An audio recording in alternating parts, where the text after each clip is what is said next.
move ahead. It is not an impossibility. We need to train not only the physiotherapists, the trainers, the nutritionists, but we need to train our physicians. And sports medicine is not an orthopedic specialization. It is sports medicine and not sports surgery. But the surgeon comes in as the major decision factor where there are fractures and arthroscopic surgeries involved. Right. Now, in your particular field, you must have to work a lot with an orthopedic surgeon. Do you find that that's an essential part of your team, or isn't it an integral part of what you're doing? Actually, I don't work with an orthopedic surgeon. When there is a fracture, I refer the case to the surgeon, or when there is an arthroscopic surgery required, and when my rehabilitation has failed, I refer it to an orthopedic surgeon. With the anterior cruciate ligament, I am there with 20 years, and I play basketball and I do my martial art kalari pipe. And similarly, I've put the guys into rugby, playing 3 years of nationals with an anterior cruciate tear, which is not acceptable in an orthopedic standards, but in sports medicine, it's very much possible. Right. We're going to come back after a break and ask you what you yourself do to keep as fit as you look. Time for us to go. We'll just be away for a very short while and get right back with you here on Reconnect.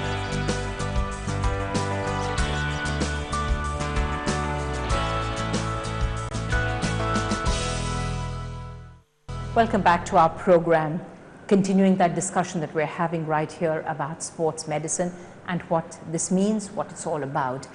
What about normal people? What about people who are not celebs and not sports persons and not champions? Would they need the services or, you know, the expertise of a sports medicine specialist like yourself? The best example is one Mr. Sudarshan, who had a cardiac transplant, who had it in 95. I met him in 96, 97, and he was going for the transplant games. So as far as this guy is concerned, he has never run in his lifetime, and his heart rate never goes above 35, 40. Really? So we made him go for this competition, and this is the one end of a spectrum where people who are really gone through the worst phase and brought back by a surgical procedure, and the heart is transplanted and they can participate and run. The other side is very old people who are around 85, 86, Mr. John Devas is running even today for his 100, 200 long jump, triple jump, high jump. Amazing. And this guy is amazing. Yes. And these kind of people participating in sport require support, those ones. But what you are asking me is general population requiring a knee replacement. I avoid a knee replacement by getting them into the water and aquatherapy. Right, this is one of the other things that you promote in a very big way. So tell me about your aquatherapy. I know that you kind of promote it a lot. Do you believe that this is one of the most effective ways that a sports medicine specialist like yourself actually achieves success? Definitely. I find that if we can avoid a surgery for any part of the body, anyone would prefer that. You're a doctor first? I'm a doctor first. There's no doubt about that. But I would prefer to ensure that my patient heals without any form of a surgical intervention until unless it is an absolute necessity. We must avoid. And that's a major requirement for patients who are afraid of a surgery, who is happy about a surgery, whether it's a keyhole surgery or not. So I take them through aquatherapy where their weightlessness, that is say 90% weightless in the water. So the joint rejuvenates, and we find even the deformed state of the joint recovers to such an extent. Patients who are not able to walk are walking, and their gait, they were shifting from one side to the other. Now they are progressing forward. Right. And those kind of changes have happened not in years' time, in a month's time. Really? That's quite incredible what you're saying here. Now, one of the other things you do, Dr. Kannan, is actually work with special children who have special needs. Let's talk a little bit about that. Your role, I mean, as a sports medicine specialist. Sports medicine is again focused for the healthy population. We do not have enough importance given to a group of people who have real needs. And these children become obese, get diabetes, hypertension, and these diseases of inactivity are going to be affecting the population that we said in a big way, because everyone is bothered about taking care of them in terms of clothing them or feeding them, and they are overfeeding them and very minimal activity. So today there is awareness for helping them, but helping them also to maintain their health isn't there. So a health related fitness component is essential here, and we assist them, and moreover when they participate in any form of a physical activity, we find their capacity is improved, their self-respect, their capacity to do what they were not able to do is far higher than what we could have expected. This must be one of the satisfying things of what you do. It really must be a challenge. Yes. I enjoy doing that, because we find people who were not given an opportunity to be with the other people around them are given an importance to actualize what they are capable of doing, and that's definitely possible.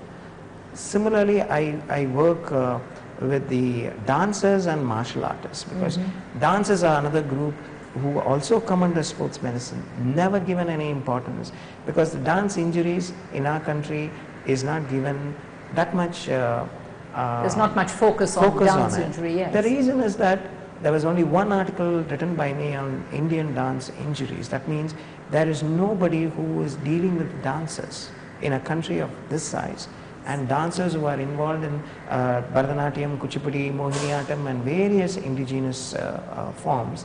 We have never even understood how injuries can happen. And yes, how can they happen? To a dancer. I mean, the reason is they never warm up, they never warm down, and there is never a stretching program, never a strengthening program. And the Odissi and Bharatanatyam have enough banging of feet and twisting of the spine, and they have never prepared their body to achieve what the choreography demands. So that is another area where I feel India could do a lot more for our dancers through sports medicine. Right. We assess and we train and we ensure that their rehab is done so well that they can return back to dance without a problem. Right. You've been working at the YMCA for many years now. Tell me right at this point of time as we sit here speaking, what is it that you're actually doing there? Are you doing there what you started to do there many years ago? I still enjoy working there, because I thought this was a sports medicine center when I saw a board, and I realized that was only a board and nothing beyond it. Right. That's why I joined the Y. But I realized later that I could create one, and after doing beyond a point, I felt that the growth is limited out there, and that's why I had to create my private centers where the growth is possible. But still, being my parent institution where I started my work, I have not neglected it. I still give my time for them and ensure that the people who still can't afford to see me anywhere could still see me there. And I help the police commandos or police academy, where I was able to design their training program after the 1968 manual. I help them, they come back to me for injuries. So those people can't afford to pay, they are treated still there. And the injuries that happen there at the Y, when there's competition, are still managed at place.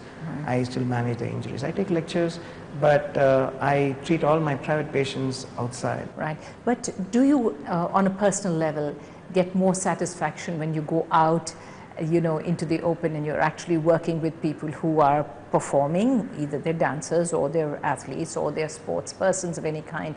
Is that for Dr. Kannan something that really excites you?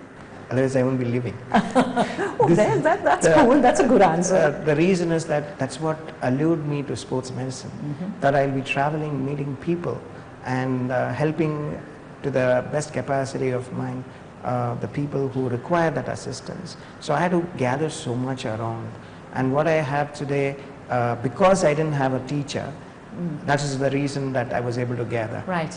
Well, Dr. Kannan, we don't have any more time left to continue this very interesting discussion, but please continue to live, please continue to enjoy what you're doing. You obviously have a passion for it. I'd like to thank you very much, sir, for being with us today. I really appreciate it. Well, that's all we have time for here on We Connect.